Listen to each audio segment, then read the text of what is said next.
Discipline is clarity. It's the moment you decide who you are going to be and stop revisiting the decision every morning. Because most people don't fail from lack of talent. They fail from inconsistency of identity. One day they're committed. The next day they're unsure. One day they push. The next day they pause. Not because the goal changed, but because their standards did. Discipline begins when standards stop moving. When you no longer ask, do I feel like it? Is today important? Can I skip this once? And instead you say, this is what I do. Discipline is not intensity. It's removal of choice. You remove the daily debate. You remove emotional leadership. You remove excuses before they even form. Because every excuse sounds reasonable in the moment. But over time, excuses compound into identity. Discipline interrupts that cycle. It says, I don't need motivation. I don't need perfect conditions. I don't need permission. I need alignment. And alignment is powerful. When your actions align with your standards, confidence begins to grow. Not because you believe in yourself, but because you trust yourself. Trust is built through evidence. Evidence is built through follow-through. Every time you do what you said you would do, something internal shifts. You become more grounded, more stable, less reactive. Discipline doesn't make life easier. It makes you stronger. And strength is not loud. It's reliable. Discipline is what carries you through days when motivation disappears, through weeks when progress is invisible, through seasons where effort feels unrewarded. Most people quit in those seasons, not because they're incapable, but because they expected discipline to feel good. It doesn't. It feels neutral. It feels structured. It feels boring. And boring is powerful, because boring is sustainable. Discipline teaches you something critical early on. You don't rise to your goals. You fall to your standards. If your standards are emotional, your results will be unstable. If your standards are firm, your progress becomes inevitable. This is where the foundation is laid. Not with excitement, not with hype, but with a quiet decision that says, no matter how I feel, I will show up. No matter how slow it feels, I will continue. No matter who notices, I will execute. That decision is the beginning of everything. Because discipline is not the destination. It's the door. And once you walk through it, you don't go back. Consistency. Turning discipline into momentum. Discipline is the decision. Consistency is the proof. Discipline says, I will. Consistency says, I did. Again, this is where most people disappear. They make the decision. They feel the surge. They start strong. And then, life shows up. The work feels repetitive. The progress feels slow. The excitement fades. And that's the moment where consistency either forms or the old cycle returns. Consistency is not heroic. It's not cinematic. It doesn't feel powerful in the moment. Consistency feels ordinary. It's waking up and doing the same thing again. It's showing up on days that feel average. It's continuing when nothing dramatic happens. And that's exactly why it works. Because momentum doesn't come from intensity. It comes from repetition. Most people misunderstand momentum. They think it's speed. They think it's energy. They think it's constant forward rush. It's not. Momentum is continuity. It's the absence of stopping. Every time you stop, you reset friction. Every time you disappear, you pay a restart cost. Every time you take a break that turns into avoidance, momentum dies quietly. Consistency keeps the wheel turning. Slowly at first. Almost imperceptibly. But it turns. And once it's turning, something changes internally. You stop asking, can I do this? And start saying, this is what I do. Identity begins to lock in. Consistency builds trust with yourself. Not confidence based on words, confidence based on evidence. Evidence that says, I show up even when it's boring. I continue even when it's quiet. I don't vanish when it gets uncomfortable. That evidence compounds. And here's the truth most people don't want to hear. Consistency is harder than discipline. Discipline is a moment. Consistency is a lifestyle. Discipline gets you started. Consistency keeps you honest. Because consistency removes excuses over time. At first, excuses are loud. They argue. They justify. They negotiate. But when you keep showing up, excuses lose credibility. They stop sounding convincing. They stop feeling urgent. They fade. Consistency also does something subtle but powerful. It normalizes effort. Hard things stop feeling dramatic. Resistance stops feeling personal.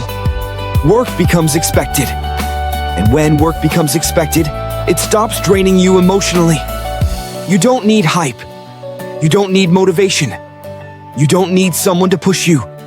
You just execute. That's momentum. Momentum isn't loud, but it's dangerous. Because while others are stopping and restarting, you're stacking days. And stacked days turn into weeks. Weeks into months. Months into undeniable progress. This is where patience is forged. You learn to work without applause. You learn to pull without validation. You learn to trust time instead of chasing speed. And that patience protects you from burnout. Because consistency doesn't sprint. It paces. It teaches you how to last. How to recover without quitting. How to stay connected even on low energy days.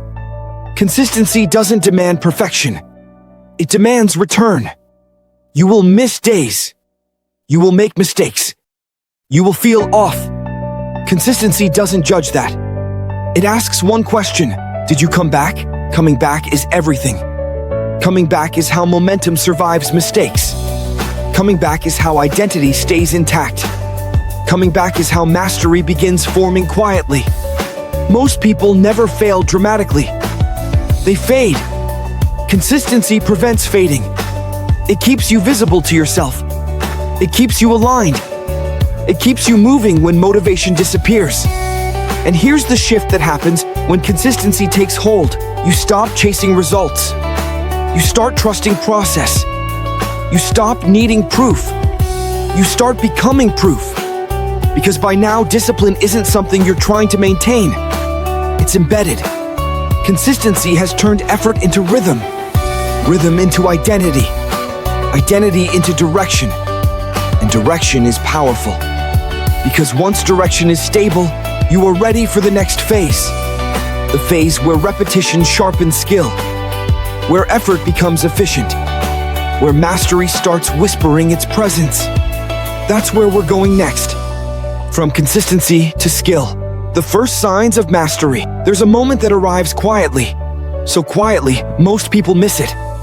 It's the moment when effort starts to feel cleaner. Not easier. Cleaner. You're still working. You're still pushing. But something has changed. You're not guessing as much.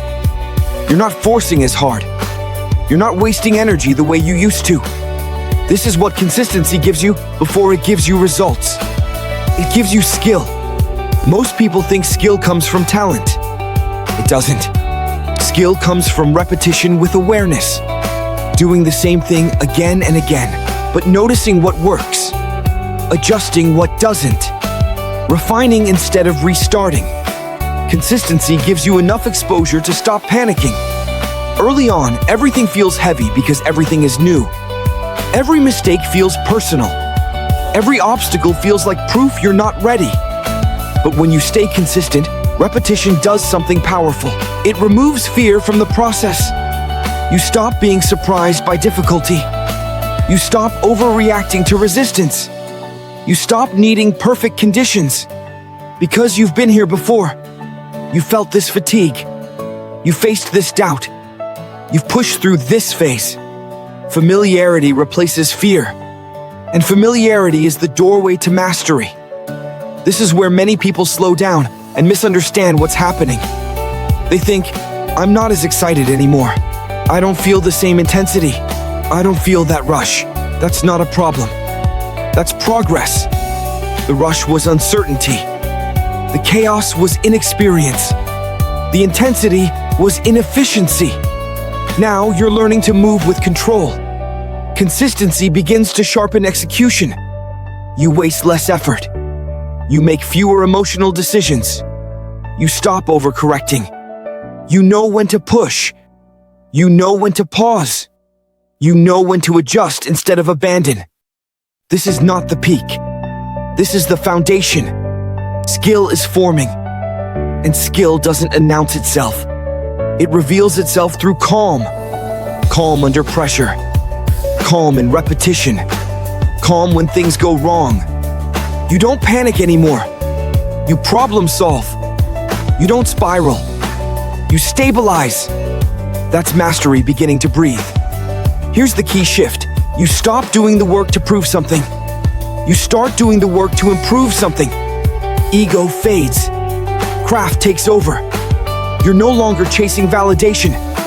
You're chasing precision. And precision is powerful because precision compounds faster than raw effort ever could.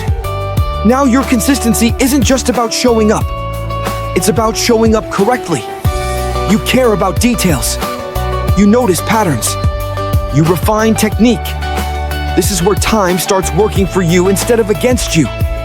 Earlier, time felt slow. Now, time feels useful. Each day adds clarity. Each repetition adds control. Each correction sharpens skill. You're not just repeating. You're evolving. And this is where many people get impatient. They think mastery should feel dramatic.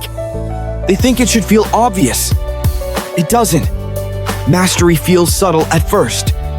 It feels like fewer mistakes, cleaner execution, quieter confidence. It feels like not needing to explain yourself, not needing to rush, not needing to prove, because your work is speaking. This is the transition phase, where discipline gave you structure, consistency gave you momentum, and skill is now giving you leverage. Leverage means less effort for more output, more control with less stress, more results without chaos.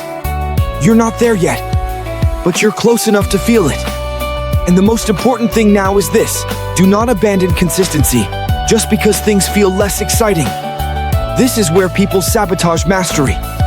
They chase novelty. They reset. They interrupt the process right when it's about to compound. Stay. Refine. Sharpen. Repeat. Because what you're building now is not motivation. It's competence. And competence is dangerous. Because once you become competent, confidence becomes quiet. Effort becomes efficient.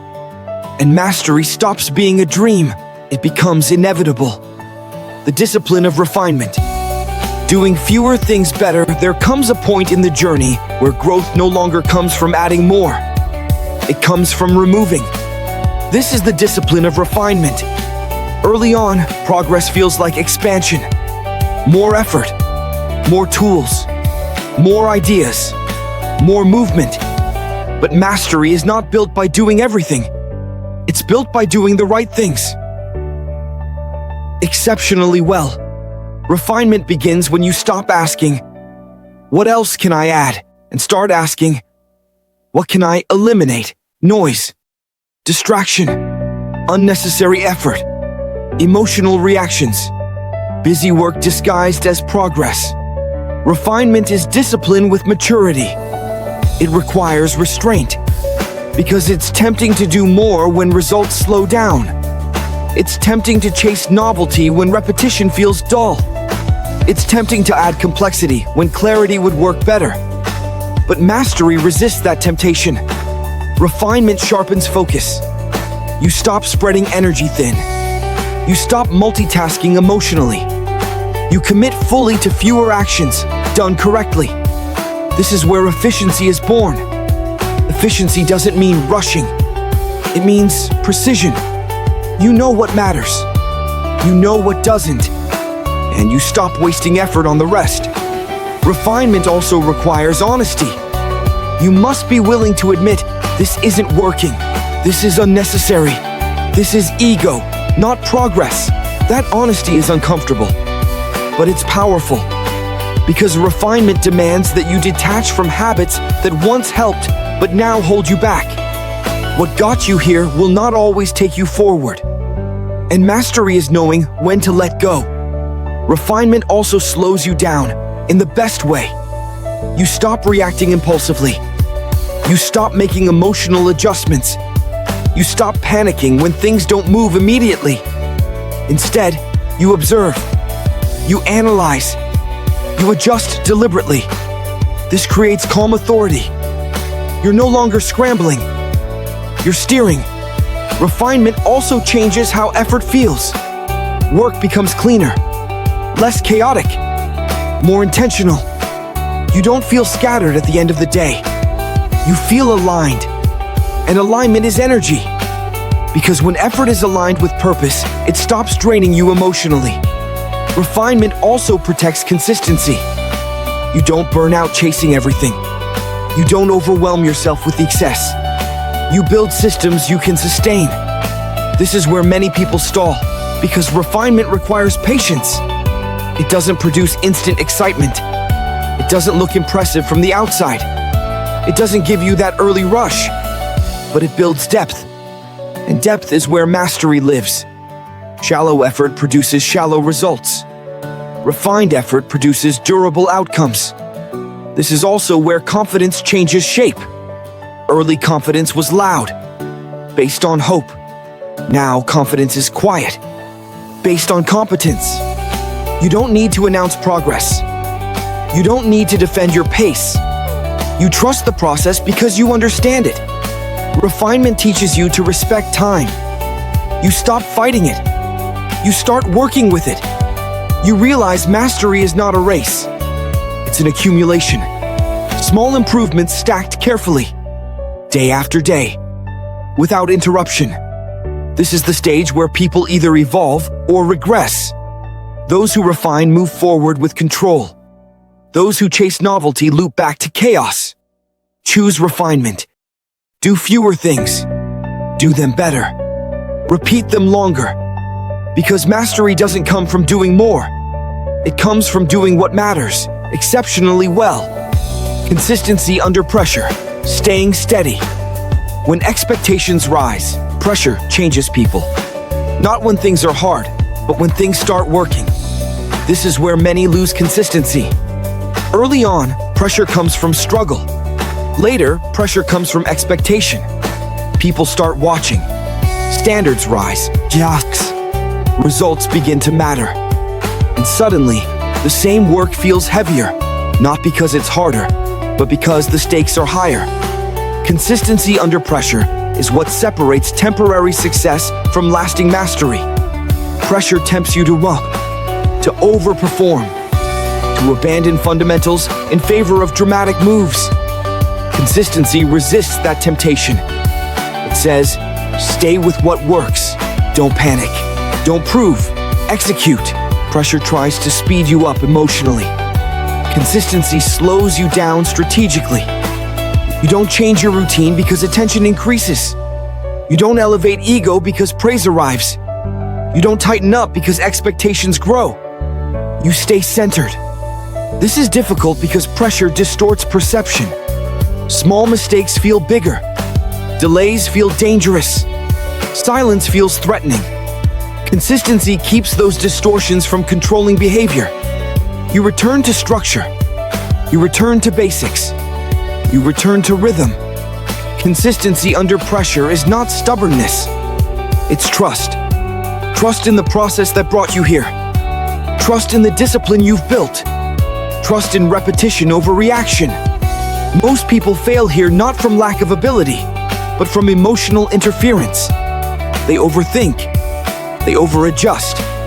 They abandon what's working to chase reassurance. Consistency refuses reassurance seeking. It doesn't need constant feedback. It doesn't need applause. It doesn't need proof every day. It needs execution. This is where emotional maturity matters. You must tolerate uncertainty without reacting. You must accept scrutiny without stiffening. You must perform without seeking validation.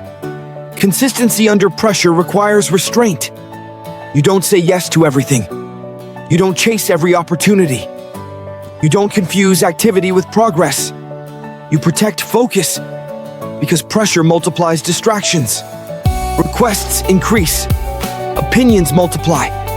Urgency rises. Consistency filters all of it. What aligns with the mission? What strengthens the process? What maintains rhythm? Everything else is noise. This is where consistency becomes a shield. It protects you from burnout, from ego, from panic-driven decisions. It keeps you operational. Operational people don't fall apart when things get serious.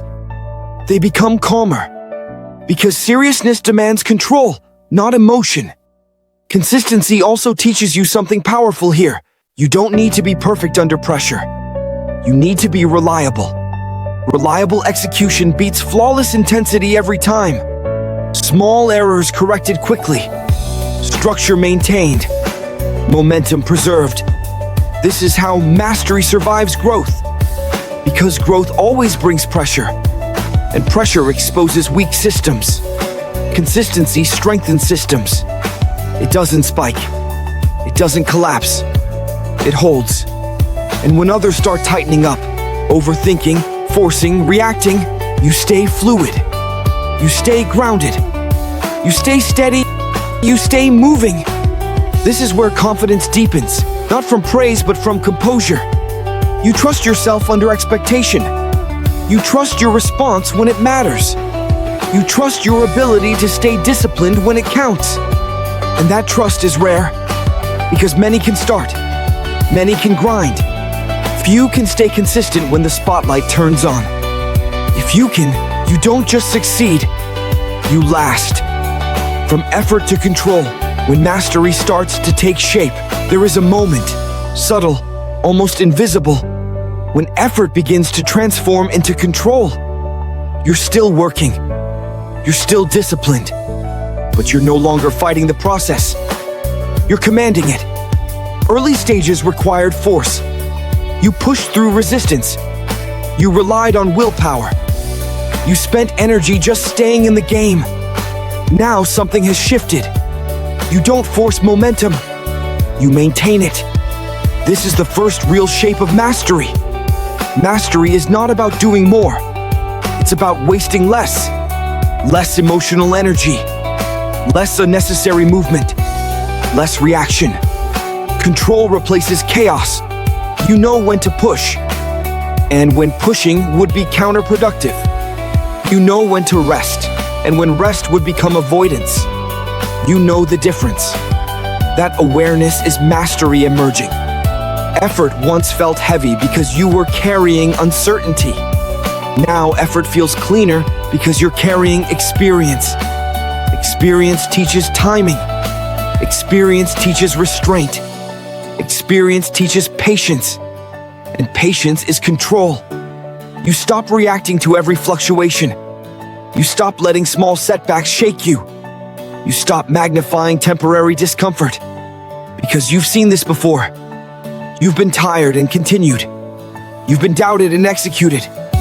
You've been delayed and stayed disciplined. Repetition has given you proof. Proof that difficulty is survivable. Proof that consistency works. Proof that you can be trusted under pressure. That proof changes how you move. You're calmer, more deliberate, less rushed. You don't chase results. You build conditions where results show up. This is where mastery starts feeling internal before it looks external. Others might not see it yet, but you feel it. You feel less urgency, less panic, less emotional fluctuation. You're not desperate for progress. You're confident in trajectory. Control also brings selectivity. You stop saying yes to everything. You stop spreading yourself thin. You stop confusing busyness with growth. You protect energy. Because mastery understands energy is a resource, not something to burn recklessly. You refine routines. You streamline processes. You eliminate distractions. Not out of fear, but out of clarity. Clarity allows calm execution. and calm execution compounds faster than frantic effort ever could. This is also where discipline matures. Earlier, discipline felt like restraint. Now it feels like freedom. Freedom from indecision. Freedom from emotional swings. Freedom from needing external motivation. You don't ask, "Do I feel like it?" You ask, "What's the most effective move right now?" That's control. And control changes how pressure affects you. Pressure no longer overwhelms. It sharpens. You don't tense up. You focus. You don't speed up emotionally. You simplify. Because mastery doesn't rise under pressure. Sure, it reveals itself. And you're beginning to see it in yourself. Not in dramatic breakthroughs, but in consistency of response. You're steadier, more reliable, less reactive. You recover faster. You adjust quicker. You continue without drama. This is the phase where many people become dangerous, not to others, but to limitation. Because once you understand control, you're no longer at the mercy of circumstance. You can work in chaos. You can perform under stress. You can stay disciplined when others unravel. That's not talent. That's earned mastery taking shape. And from here, something even deeper begins to develop. Not just control of action, but control of self. Self-mastery, governing emotion, attention, and identity. Mastery of skill is powerful. Mastery of self is unstoppable. This is where the work turns inward. Because at this stage, your biggest obstacle is no longer effort. It's not consistency. It's not even discipline. It's internal governance, emotion, attention, identity. These three decide how far mastery actually goes. Early on, emotions controlled behavior. You worked when you felt good.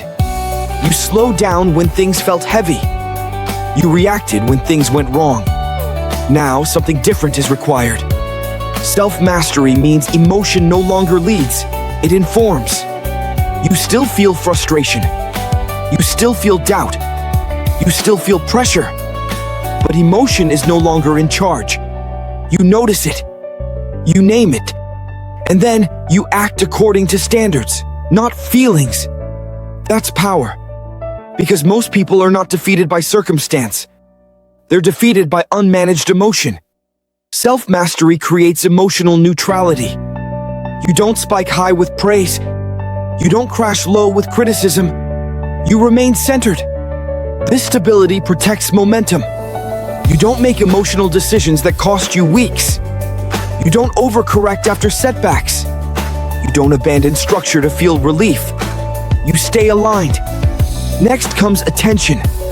Attention is where mastery either accelerates or erodes. Most people leak attention constantly. Notifications, opinions, comparison, urgency. Self-mastery trains attention like a muscle. You decide what matters, and you stay there. You don't chase every idea. You don't react to every message. You don't let noise hijack focus. You return, again and again. Every return strengthens control. Focus becomes sharper. Execution becomes cleaner. Progress becomes quieter, but faster. And then there's identity. This is the deepest layer.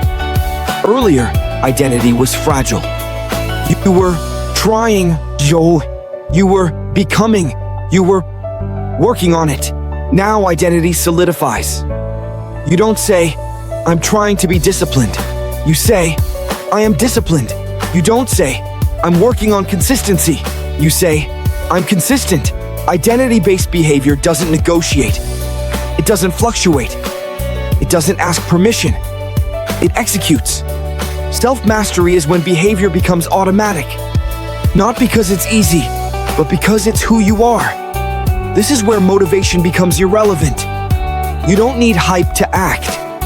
You don't need pressure to perform. You don't need validation to continue. You are governed internally. And internally governed people are rare. Because most people outsource control to mood, to environment, to others. You don't. You regulate yourself. You know when to push. You know when to pause. You know when to wait without weakening. That discernment is mastery. Self-mastery also creates silence. You talk less. You explain less. You prove less. Not because you're unsure, but because your work is sufficient. This silence isn't withdrawal. It's confidence without noise. And confidence without noise is dangerous. Because it's patient. It's resilient. It's unshakable. At this stage, progress feels inevitable. Not fast, not flashy, but certain. Because you are no longer fighting yourself. And when the internal war ends, external progress accelerates. Endurance at the top. Staying hungry without losing balance. Reaching at a high level introduces a new challenge. It's not getting there. It's staying there. This is where many people quietly fall off. Not from failure, but from imbalance. They either lose hunger or they lose themselves. Endurance at the top requires a rare balance. Relentless drive without reckless force. Hunger without desperation. Because at this level, extremes become dangerous. If you lose hunger, you drift. If you lose balance, you burn out. Mastery demands sustained excellence, not short-lived dominance. This is where patience becomes a skill. You stop chasing constant growth spurts. You stop needing every phase to feel like progress. You understand seasons. Some seasons sharpen. Some stabilize. Some consolidate gains. Endurance means you respect all of them. You don't panic when growth slows. You don't force intensity to feel productive. You don't sabotage stability because it feels quiet. You trust the long arc. This is also where ego must stay in check. At higher levels, ego disguises itself as ambition. As, I need to do more. As, I can't slow down. As, I have to prove I belong here. But mastery knows. You don't prove belonging by burning yourself out. You prove it by lasting. Endurance at the top is about intelligent pressure. You push, but with awareness. You demand, but with recovery. You stay hungry, but you don't devour yourself. This requires listening, not to fear, not to comfort, but to signals. Signals of fatigue, signals of diminishing returns, signals of misalignment. Ignoring signals is not toughness, it's ignorance. Endurance means you respond without overreacting. You adjust volume, not direction. You modify pace, not standards. That distinction matters. This balance also protects joy. Yes, joy. Because mastery without fulfillment collapses eventually. Endurance allows you to appreciate progress without becoming complacent, to value results without clinging to them, to remain driven without being consumed. This is where purpose deepens. You're no longer chasing validation. You're stewarding something meaningful. Your work represents who you are. Your discipline reflects your values. Your consistency becomes an example. That responsibility fuels hunger differently. Not frantic, not desperate. Quiet, focused, sustained. Endurance at the top also means staying a student. You don't assume you've arrived. You don't stop refining. You don't let success calcify growth. You stay curious. You stay adaptable. You stay humble. Because humility is endurance. It keeps you learning. It keeps you balanced. It keeps you alive in the process. This is how mastery lasts decades, not moments. Not by pushing harder every day, but by staying aligned every day. And alignment is strength that doesn't fade. Legacy-level discipline. Becoming someone others learn from. At some point, the work stops being only about you. Not because you lose ambition, but because your consistency begins to mean something. This is where discipline reaches a different level. Legacy-level discipline is not about personal achievement. It's about example. People watch what you repeat, not what you say. They don't learn from your words. They learn from your standards. They learn from how you show up when it's inconvenient, from how you respond under pressure, from how you stay steady when no one is enforcing anything. Legacy is built through visibility of behavior, not visibility through noise, visibility through reliability. You become someone others reference, not because you're loud, but because you're consistent, because you don't disappear, because you don't panic, because you don't compromise when things get difficult. This level of discipline carries weight. It creates trust. It creates credibility. It creates influence without force. You don't need to persuade. Your behavior does that for you. Legacy-level discipline also demands integrity. You understand that shortcuts don't just affect results. They affect example. You hold standards even when no one would know if you didn't, because you would know. And that matters. Integrity protects identity. You're not performing discipline. You're living it. This is where discipline becomes culture. Whether in a family, a team, a community, or simply in the way others observe your life, your consistency creates permission. Permission for others to believe this is possible, this is sustainable, this is real. Legacy doesn't require perfection. It requires return. You will fail. You will miss days. You will struggle. Legacy is built by how you return without excuses, how you correct without drama, how you continue without explanation. That resilience teaches more than success ever could. Legacy-level discipline also means letting go of ego. You don't need credit. You don't need recognition. You don't need constant acknowledgement. You know the work matters, even if your name isn't attached to every outcome. That selflessness strengthens discipline, because ego weakens consistency. It needs attention. It needs reassurance. Discipline that serves something larger lasts longer. You also begin to understand this truth. Your greatest contribution is not what you accomplish. It's what your consistency normalizes. You normalize discipline. You normalize patience.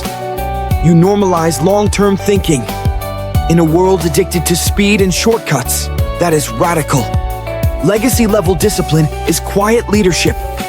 You lead by how you wait, by how you work, by how you endure. People don't need to be told what to do. They need to see what's possible. And when they see you, steady, focused, uncompromising, they learn, even if you never say a word. This is the power of mastery at scale. Not domination, not noise. Influence through example. And that influence lasts far beyond individual results. Mastery as a way of living.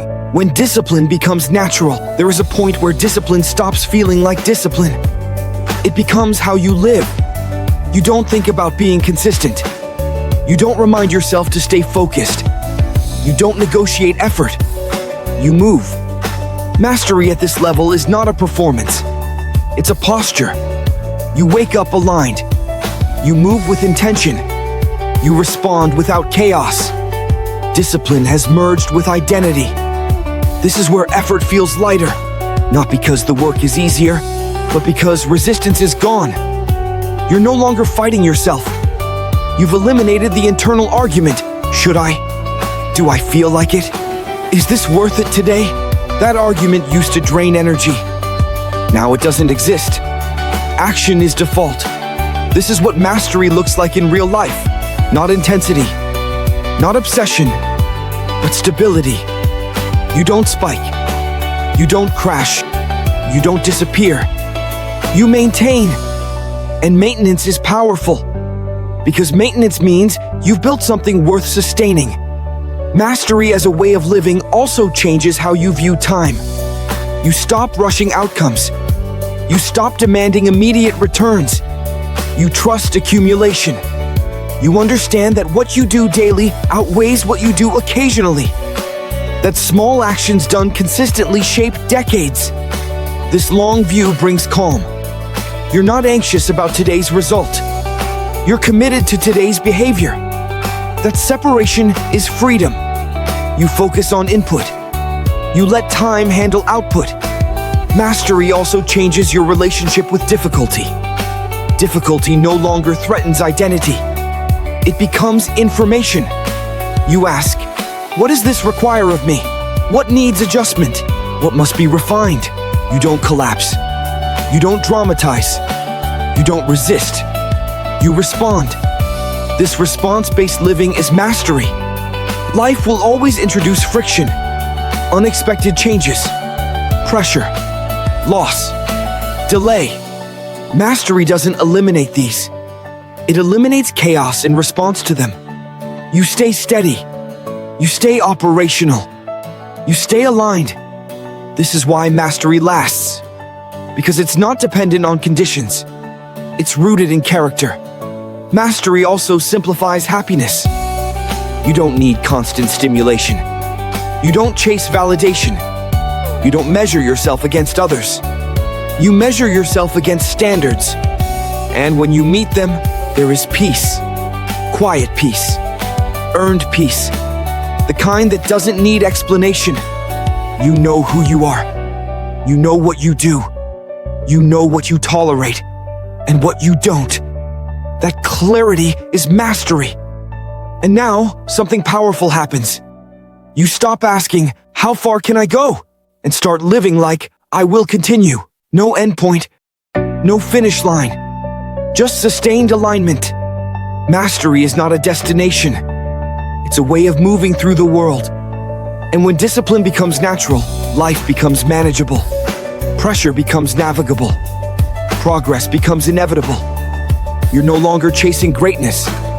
You're living in alignment with it. Unbreakable momentum. How to keep going when the journey is long. There comes a phase in every long journey where the challenge is no longer intensity. It's duration. The novelty is gone. The milestones are spaced farther apart. The applause, if it ever existed, is quiet. This is where unbreakable momentum is forged. Not through excitement, not through urgency, but through commitment to continuation. Unbreakable momentum is not about speed. It's about refusal to stop. Most people don't quit because they're incapable. They quit because the journey outlasts their expectations. They thought it would be faster. They thought it would feel different. They thought results would arrive sooner. Unbreakable momentum adjusts expectations without lowering standards. You stop asking, how long will this take? You start saying, however long it takes, I'll still be here. That mindset changes everything. Because once quitting is removed as an option, effort stabilizes. You're no longer racing time. You're moving with it. This is where patience becomes strength. You don't rush growth. You don't force outcomes. You don't sabotage momentum out of boredom. You understand that long journeys reward those who respect time. Unbreakable momentum is built through rhythm, not heroic bursts, not emotional surges. Rhythm. You work. You recover. You return again and again and again. Each return strengthens the system. You don't disappear after setbacks. You don't reset after fatigue. You don't start over unless absolutely necessary. You continue. This continuation creates inevitability. Progress might be slow. Progress might be quiet. But progress is constant. And constant progress as always wins. Unbreakable momentum also requires forgiveness. Not of standards, but of imperfection. You will have off days. You will feel flat. You will question pace. Momentum survives because you don't judge those moments harshly. You acknowledge them. You adjust. You move forward. Self-criticism stops momentum. Self-correction sustains it. You also learn to measure progress differently. Not by how you feel. Not by how fast things change. But by how consistently you return to alignment. Did you show up? Did you execute fundamentals? Did you avoid unnecessary drama? That's momentum. Unbreakable momentum doesn't mean you're always motivated. It means you're always connected. Connected to purpose. Connected to process. Connected to identity. You know why you're here. You know what you're building. You know who you are becoming. That clarity keeps you moving when energy dips. This is where people become permanent. Not flashy. Not viral. Permanent. They don't burn out. They don't disappear. They don't reinvent themselves every year. They evolve slowly, steadily, relentlessly. Unbreakable momentum isn't loud, but it's undefeated. Because time cannot beat someone who refuses to stop moving. The mastery mindset, becoming the person who never reverts. This is where everything settles. Not with intensity, not with emotion, but with finality. The mastery mindset is not about reaching a peak. It's about reaching a point where you do not revert. You don't revert to excuses. You don't revert to inconsistency. You don't revert to chaos when things get hard. Because the person you used to be no longer fits. Reversion requires identity conflict. And that conflict is gone. You've lived disciplined. You've lived consistent. You've lived aligned. And alignment rewires behavior. At this stage, you don't need reminders. You don't need speeches. You don't need motivation. You need continuation. The mastery mindset understands this truth. You don't rise to who you want to be. You descend to who you've trained yourself to be. And you've trained well. Your standards are internal. Your discipline is automatic. Your consistency is expected. You don't argue with yourself anymore. That internal silence is mastery. Silence where doubt used to speak. Silence where excuses used to negotiate. Silence where emotion used to lead. Now there is direction. Clear, stable, non-negotiable. The mastery mindset also releases urgency. You're not in a rush to arrive, because you've realized you already did. Not at a destination, but into alignment. You live correctly now. You respond instead of react. You choose instead of drift. You execute instead of hesitate. And because of that, life becomes manageable. Pressure doesn't overwhelm you. Change doesn't destabilize you. Time doesn't intimidate you. You trust yourself. That trust is unbreakable because it was earned. Through early mornings, through boring days, through unseen effort, through quiet consistency. The mastery mindset doesn't chase validation. It doesn't compare. It doesn't explain. It doesn't seek permission. It moves forward, calmly. You've learned that success is not about intensity. It's about repeatability. Not about motivation, but about identity. Not about peaks, but about permanence. And permanence is the highest level of mastery. Because when you don't revert, progress compounds automatically. Momentum sustains itself. Excellence becomes your baseline. This is who you are now. Not because you decided once, but because you decided every day.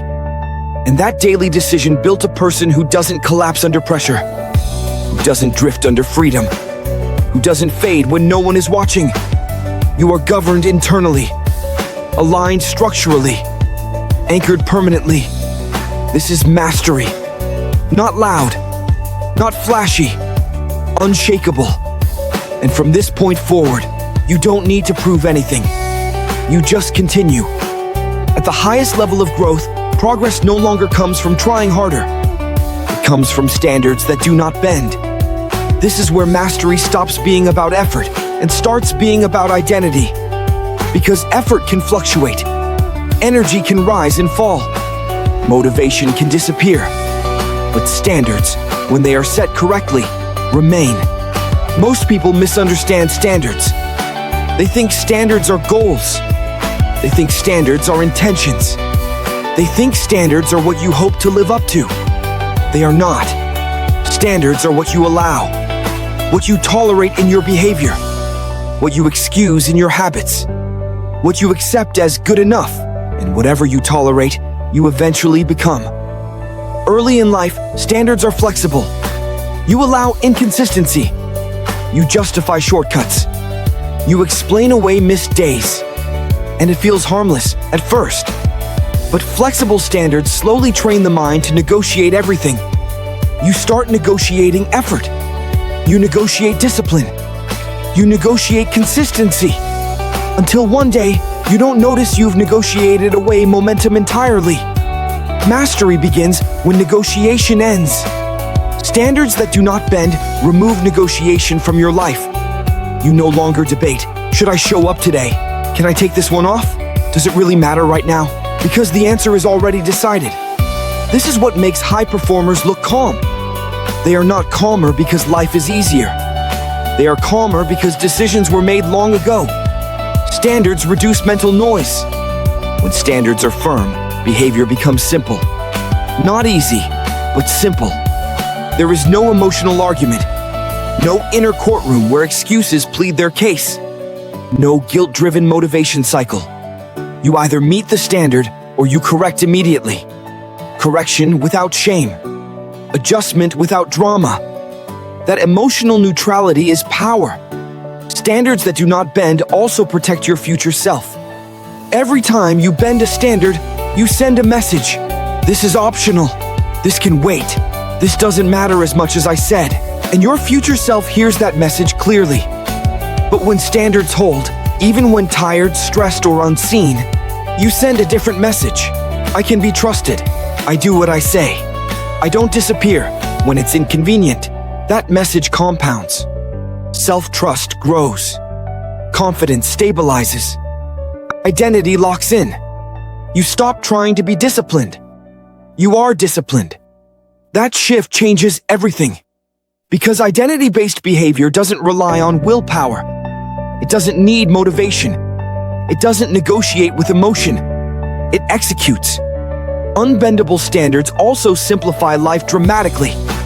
You stop saying yes to things that dilute focus. You stop tolerating habits that weaken structure. You stop allowing environments that pull you backward. Not because you're rigid, but because you're clear. Clarity is kindness to yourself. It saves time. It saves energy. It saves years. Most burnout doesn't come from working too hard. It comes from working without standards, from reacting constantly, from adjusting emotionally, from living without boundaries. Standards create boundaries, and boundaries create sustainability. At this level, discipline stops feeling restrictive. It feels freeing. You are free from chaos, free from emotional whiplash, free from restarting your life every few months. You don't need a reset. You don't need a breakthrough. You don't need a motivational speech to get going. You already know what to do. And that knowing is calming. Standards that do not bend also create respect, especially self-respect. Self-respect is not built by results alone. It's built by behavior. By knowing you showed up when no one forced you. By knowing you kept your word when it would have been easy to break it. By knowing your actions align with who you say you are. That alignment is quiet strength. And quiet strength is durable. Now here's the part most people resist. Unbendable standards mean you must accept discomfort without explanation. You don't justify why it's hard. You don't dramatize fatigue. You don't need permission to endure. You accept discomfort as part of the cost, not with resentment, with clarity. You understand that ease is not the goal. Alignment is, and alignment often requires friction. Standards that bend create cycles. Standards that hold create trajectories. Cycles keep you busy. Trajectories take you somewhere. At mastery level, you stop cycling. You don't relapse emotionally. You don't swing between extremes. You don't abandon structure when things feel heavy. You stay. You hold. You continue. And because of that, your average days become powerful. Not your best days. Not your peak moments. Your average. Your average discipline is strong. Your average focus is high. Your average effort is consistent. That's dominance. Not domination over others, dominance over chaos. This is why mastery doesn't look frantic. It looks composed. People at this level don't rush. They don't scramble. They don't chase. They move deliberately. Because when standards don't bend, progress doesn't collapse. There will still be setbacks. There will still be delays. There will still be resistance. But none of it rewrites behavior. Standards hold the line. And over time, something irreversible happens. You stop wondering if you'll fall back. Because the version of you that bends no longer exists. You've trained yourself differently. You've lived differently. You've enforced standards long enough that reverting feels unnatural. That's permanence. And permanence is the highest form of mastery. Not intensity, not motivation, not ambition. Permanence. You don't need to start again. You don't need to prove yourself. You don't need external structure. You are the structure. Standards that do not bend don't make you perfect. They make you reliable. And reliability, over time, builds everything else. Dominance without noise. At the highest levels of performance, dominance no longer announces itself. It doesn't raise its voice. It doesn't rush the room. It doesn't need to be seen to be felt. This is dominance without noise. Early in the journey, noise feels necessary. You talk about plans. You explain intentions. You want others to know what you're building. That's normal. But mastery outgrows explanation. Because explanation is for uncertainty. Noise is for insecurity. And at this level, neither is required. Dominance without noise begins when your presence becomes stable. You don't arrive frantic. You don't over-prepare emotionally. You don't scan the room for validation. You're already ready. That readiness is quiet, but it's unmistakable. People feel it before they understand it. This kind of dominance is built through repetition, not performance. You don't rely on peak moments. You don't depend on perfect days. Your average execution is strong, and strong averages are intimidating. Because anyone can be impressive once. Very few can be dependable always. Dominance without noise also means you stop reacting to everything. You don't jump at challenges. You don't defend your position. You don't rush to prove worth. You let time and consistency do the work. This restraint is not weakness. It's control. Control over emotion. Control over pace. Control over attention. Most people give away control by reacting. They speak too soon. They move too fast. They reveal uncertainty through urgency. Quiet dominance does the opposite. It waits. Waiting doesn't mean hesitation. It means selectivity. You choose when to move. You choose when to speak. You choose when effort is required and when it's not. That choice is mastery. Dominance without noise also protects energy. You're not arguing with critics. You're not explaining decisions. You're not chasing every opportunity that knocks. You're building something durable, not flashy. Durable things don't need defending. They need maintaining. This is why quiet dominance lasts. It's not fueled by adrenaline. It's fueled by alignment. Alignment between standards and behavior. Alignment between values and action. Alignment between effort and direction. When alignment is strong, noise disappears naturally. You don't need to announce discipline. People see it. You don't need to broadcast consistency. People feel it. You don't need to claim mastery. Your calm reveals it. At this level, pressure affects you differently. Pressure doesn't provoke panic. It sharpens focus. Because you're not trying to survive the moment. You're operating within it. Others tense up. They rush. They overthink. You simplify. You return to fundamentals. You trust your system. You execute cleanly.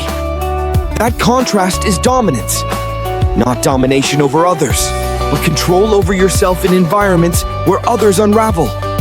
Quiet dominance also creates boundaries without confrontation. You don't need to say no aggressively. Your standards do it for you. You don't need to correct people constantly. Your behavior sets the expectation. This is leadership without force. Influence without explanation. An influence without explanation is powerful because it's earned, not demanded. Dominance without noise also reshapes confidence. Early confidence was loud because it needed reinforcement. Now confidence is internal because it's proven. You've shown up too many times to doubt yourself. You've corrected too many mistakes to fear imperfection. You've endured too much to be shaken by minor setbacks. Your confidence doesn't spike. It stays.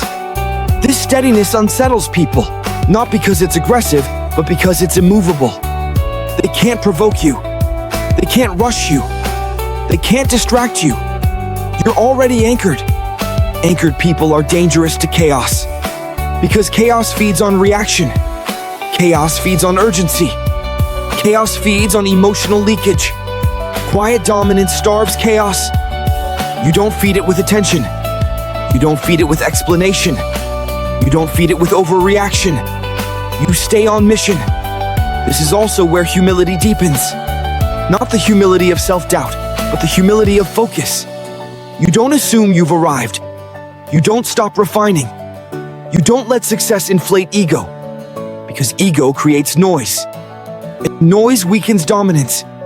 You stay sharp. You stay curious. You stay disciplined. Quiet dominance also changes how people respond to you. They stop testing boundaries. They stop questioning consistency. They stop expecting fluctuation. Not because you confronted them, but because repetition answered every question. This is the power of being predictable in the right way. Predictable standards. Predictable execution. Predictable composure. Unpredictable people create drama. Predictable discipline creates trust. And trust is influence. Influence allows you to move through spaces without friction, to operate without resistance, to build without interruption.